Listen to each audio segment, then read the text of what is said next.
Casemiro não vive um grande momento no Manchester United e inclusive é um dos jogadores que estão na lista de transferíveis para a próxima temporada. Em recente entrevista ao programa El Chiringuito, ele relembrou sobre sua saída do Real Madrid ao falar o seguinte: quando tudo acabou com o Manchester United, entrei no escritório do Ancelotti, ele começou a chorar, me falou: caso, não sei, só quero que você saiba que eu te amo, eu não queria que você fosse embora, foi o único momento em que eu duvidei sobre minha saída do Real Madrid.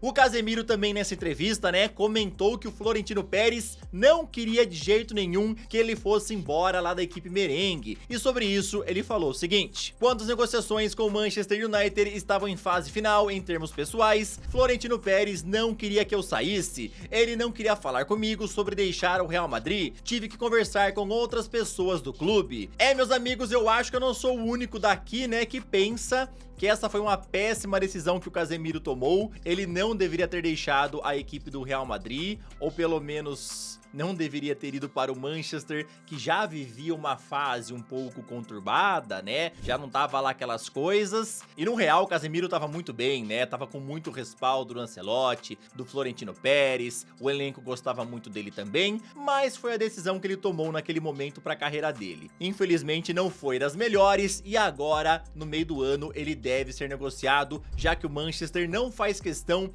de mantê-lo para a equipe para a próxima temporada. Então vamos ver aonde é que ele vai parar. Na última vez que eu falei sobre o volante, teve muita gente que comentou que o Casemiro já está na hora de deixar as grandes ligas europeias, se arriscar na MLS, na Arábia Saudita, ou até voltar para o futebol brasileiro. Mas eu quero saber a tua opinião. Você não acha aí que o Casemiro tem pelo menos mais uma ou duas, 3 temporadas aí para poder jogar em alto nível lá no futebol europeu, nas principais grandes ligas? Eu acho que sim, tá? Quero saber o que é que você pensa, comenta aí. Eu sou o Todd e seja muito bem-vindo para mais um vídeo aqui no canal, aonde eu vou te contar bastante coisa interessante. Breno Lopes deixou a equipe do Palmeiras, Henrique Dourado pode ser reforço lá do Santos, Julian Nagelsmann deu a sua resposta ao Bayern de Munique. Bora falar sobre tudo isso e muito mais? Então, sem mais enrolações, solta a intro!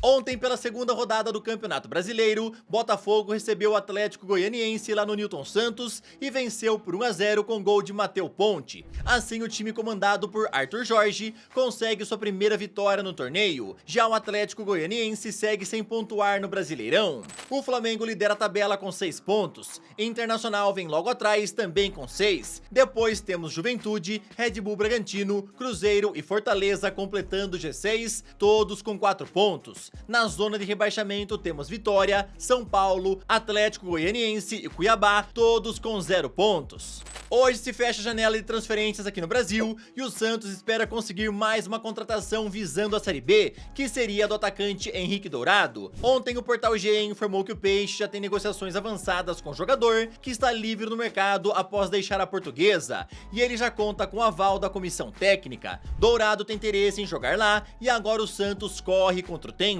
O Santos não pode perder tempo nenhum para conseguir fechar a contratação do Henrique Dourado. Hoje é o último dia da janela aqui no Brasil, então até o final do dia, eles têm que conseguir preparar todo o contrato, finalizar ele e também colocar as assinaturas no contrato. E aí, se conseguir finalizar, o Henrique Dourado vai ser o novo reforço do Santos. Se não, vai ter que ficar só para a próxima janela. Ontem o São Paulo anunciou oficialmente a demissão do técnico Thiago Carpini para a surpresa de 0 pessoas. Inclusive, eles já foram muito rápidos e acertaram com seu substituto, que será Luiz Zubeldia. O técnico que foi campeão com a LDU ano passado da Copa Sul-Americana chega com contrato até dezembro de 2025. A sua estreia será na semana que vem contra o Barcelona de Guayaquil pela Copa Sul-Americana. O jornalista Thiago Fernandes do Portal Gol informou que o argentino, junto com a sua comissão técnica, custará um pouco mais de R$1 milhão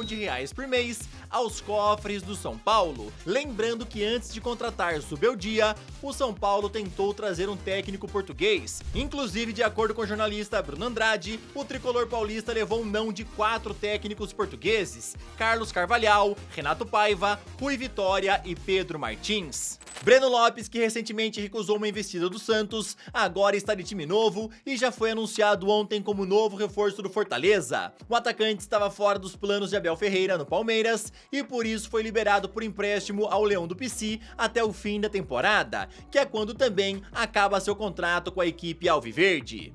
Agora, rapidão, queria te pedir aquela moral, deixa o like no vídeo, se inscreve no canal e também ativa o sininho. Aqui sempre tem vídeos novos pra te deixar muito bem antenado em relação a esse esporte tão maravilhoso e amado por todos nós. Ontem, pela volta das quartas de final da Europa League, o West Ham recebeu o Leverkusen e ia vencendo com gol de Antônio. Os alemães iam perdendo a sua invencibilidade, porém apareceu o Frimpong aos 89 minutos para empatar o jogo, que terminou em 1-1. Como o time comandado por Xabi Alonso tinha vencido a ida por 2-0, eles avançaram para a semifinal. O Liverpool foi até a Itália precisando reverter o placar da ida, que foi 3-0 para Atalanta, porém não conseguiram. Mohamed Salah marcou o único gol do jogo, que terminou na vitória por 1-0 dos Reds. A Atalanta ficou com o placar agregado de 3-1 e assim é mais um que avançou para a próxima fase. No clássico italiano, a Roma voltou a vencer o Milan, porém dessa vez foi pelo placar de 2-1. Gianluca Mancini e Paulo Dybala marcaram os gols do time comandado por Daniele De Rossi. Assim eles ficaram com o placar agregado de 3-1 e também garantiram a sua vaga na semifinal. O Olympique de Marselha fez o dever de casa e venceu o Benfica por 1-0, deixando o placar agregado em 2-2 e por isso o jogo foi para a prorrogação. O placar não se alterou nos 30 minutos e aí o jogo foi para os pênaltis, onde os franceses venceram por 4-2 e carimbaram a sua vaga na semi. Agora as semifinais estão definidas, onde o Leverkusen vai enfrentar a Roma e o Olympique de Marselha vai pegar a Atalanta. O jogo de ida é no dia 2 de maio e a volta é no dia 9. Meus amigos, eu confesso que eu queria ver essa semifinal, né, Leverkusen contra a Roma, como uma final, né, não queria que fosse na semi. Mas fazer o que? Os clubes aí se encontraram, Daniele De Rossi, que vem fazendo um baita trabalho na Roma, se encontrando com o Xabi Alonso, que vem fazendo um trabalho aí absurdo na equipe do Leverkusen. Aliás, o Leverkusen continua invicto na temporada, é mais um jogo que eles iam perdendo até os últimos minutos, mas aí conseguiram se recuperar e manter a invencibilidade. Será que alguém vai conseguir vencer o Leverkusen nessa temporada? Eles já foram campeões da Bundesliga de forma invicta e agora podem ser também da Europa League e da Copa da Alemanha. Vocês acham aí que alguém vai conseguir vencer o poderoso Bayer Leverkusen? Comentar é. Também tivemos ontem a volta das quartas de final da Conference League, onde o Olympiacos eliminou o Fenerbahçe nos pênaltis, vencendo por 3-2. Bruges eliminou o PAOK ao vencer por 2-0. Fiorentina eliminou o Vitória Pilsen, vencendo também por 2-0.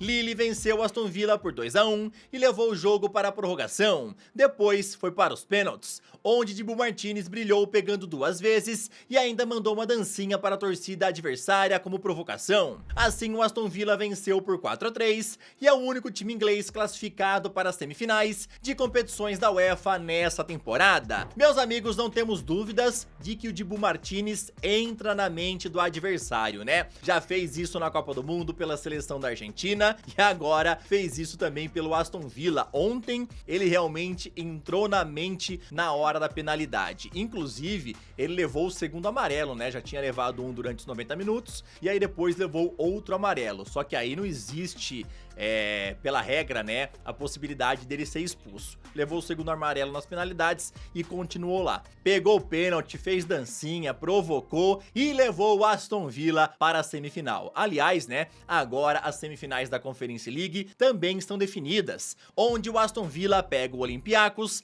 e a Fiorentina enfrenta o Clube Bruges. Julian Nagelsmann finalmente tomou a sua decisão a respeito da carreira e recusou voltar ao Bayern de Munique para a próxima próxima temporada. Inclusive, ele já assinou um novo contrato com a Federação Alemã de Futebol para continuar comandando a seleção até a Copa do Mundo de 2026. Essa foi uma decisão que tomei com o coração, é uma grande honra treinar a seleção da Alemanha e poder inspirar todo um país. Queremos jogar uma Eurocopa com muito sucesso no meio do ano e depois vamos nos preparar para o desafio que será a Copa do Mundo de 2026. Foi o que falou Nagelsmann após confirmar que ele renovou o contrato com a seleção. Agora o Bayern de Munique volta ao mercado em busca de um sucessor para Thomas Tuchel, onde os candidatos analisados nesse momento são os seguintes: Zinedine Zidane, Ralf Rangnick, Roberto De Zerbi e Hansi Flick. Inclusive, a respeito disso, Thomas Tuchel foi questionado se o Bayern de Munique voltar atrás, conversar com ele, pedir pra ele ficar mais um ano, se ele aceitaria, se ele ficaria, E ele falou que já tem um acordo com a diretoria pra realmente ir embora. Falou somente isso, tá? Então o Nagelsmann, que vinha sendo aí o principal candidato, tava aí mais perto que os outros, pra poder assumir o Bayern, já tinha ali praticamente um contrato preparado pra ele, no final acabou recusando. Nagelsmann vai continuar no comando da Alemanha e vamos ver quem é que vai acabar assumindo o Bayern de Munique, Então os candidatos nesse momento são Zidane, Rangnick, Hansi Flick e também o Roberto De Zerbi. Desses 4 nomes, qual seria o perfeito para assumir a equipe bávara? Comenta aí, beleza? Esse foi mais um vídeo, espero que vocês tenham gostado, tamo junto, valeu e falou!